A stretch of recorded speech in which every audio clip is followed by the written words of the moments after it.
ಬಿಸಿಲ ಧಗೆ ಹೆಚ್ಚಾಗ್ತಾ ಇದ್ದಂತೆ ಯಾದಗಿರಿ ಜಿಲ್ಲೆಯ ವಡಗೇರಾ ಪಟ್ಟಣದಲ್ಲಿ ಕುಡಿಯುವ ನೀರಿನ ಹಾಹಾಕಾರ ಹೆಚ್ಚಾಗಿದೆ. ಅಲ್ಲಿನ ಜನತೆ ಸ್ಮಶಾನದ ಬೋರ್ವೆಲ್ ನೀರೇ ಆಸರೆಯಾಗಿದೆ.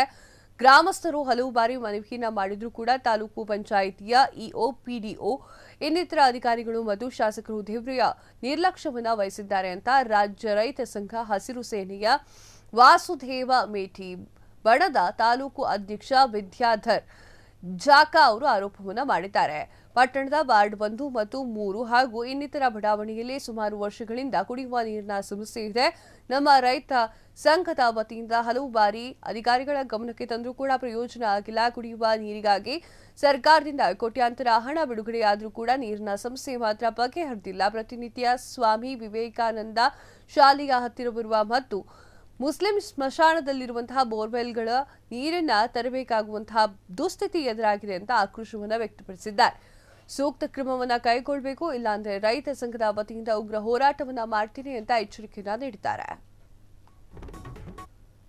ಆದರೂ ಕೂಡ ನೀರಿನ ಸಮಸ್ಯೆ ಭಾಳ ಕಾಡ್ತಾ ಇದೆ. ಈ ವಡಗೇರಾ ತಾಲೂಕಾಗಿ ಭಾಳ ವರ್ಷ ಆದರೂ ಕೂಡ ನೀರಿನ ಸಮಸ್ಯೆ ಭಾಳ ಕಾಡ್ತಾ ಇದೆ. ಈಗ ಸ್ವಾಮಿ ವಿವೇಕಾನಂದ ಸ್ಕೂಲು ಒಂದು ಬೋರ್ವೆಲ್ ಆಯಿತು, ಮತ್ತು ಸ್ಮಶಾನದಲ್ಲಿ ವಡಗೇರಿಂದ ಸುಮಾರು 2 ಕಿಲೋಮೀಟರ್ ದೂರದಲ್ಲಿ ಸ್ಮಶಾನ ಒಂದು ಬೋರಿಂಗ್ ಇದೆ. ಇವೆರಡು ನಮಗೆ ಭಾಳ ಆಸರಾಗಿದ್ದು ವಡಗೇರಾ ಕವರ್ ಮಾಡ್ತಾ ಇದ್ದೀವಿ ಇವೆರಡು ಬೋರಿಂಗು. ನಾವು PDO ಸಾಹೇಬರಾಯಿತು, US ಸಾಹೇಬರದಲ್ಲಿ ಭಾಳಷ್ಟು ಮನವಿ ಪತ್ರ ಹೇಳಿದ್ರು ಕೂಡ ಮನವಿ ಪತ್ರ ಕೂಡ ಕೊಟ್ಟರು ಕೂಡ ಕೇರ್ಲೆಸ್ ಮಾಡ್ತಾ ಇದ್ದಾರೆ. ಈ ಕೂಡಲೇ ಅವರು PDO ಆಯಿತು, US ಸಾಹೇಬ್ ಆಯಿತು ಮತ್ತು ಅಧಿಕಾರಿಗಳು ಈ ಕೂಡಲೇ ಬಗೆಹರಿಸದಿದ್ದರೆ ಪಂಚಾಯತಿ ಬೀಗ ಹಾಕಿ ಉಗ್ರ ಹೋರಾಟ ಮಾಡಬೇಕಾಗುತ್ತದೆ.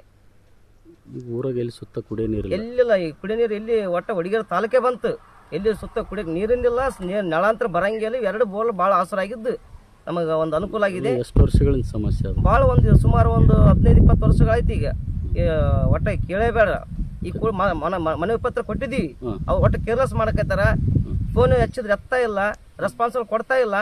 ಈ ಕೂಡಲೇ ಅಧಿಕಾರಿಗಳು ಬಂದು ಒಂದು ಮಾಡದೆ ಹೋದರೆ ಕರ್ನಾಟಕ ರಾಜ್ಯ ರೈತ ಸಂಘ ಹಾಗೂ ಹಸಿರು ಸೇನೆಯಿಂದ ಉಗ್ರ ಹೋರಾಟ ಮಾಡಬೇಕಾಗುತ್ತದೆ. ಕೀಲಾಕಿ ವಡಗೇರಾ ವಿದ್ಯಾಧರ್ ಜಾಕಾ, ವಡಗೇರಾ ತಾಲೂಕಾಗಿ ಭಾಳ ವರ್ಷ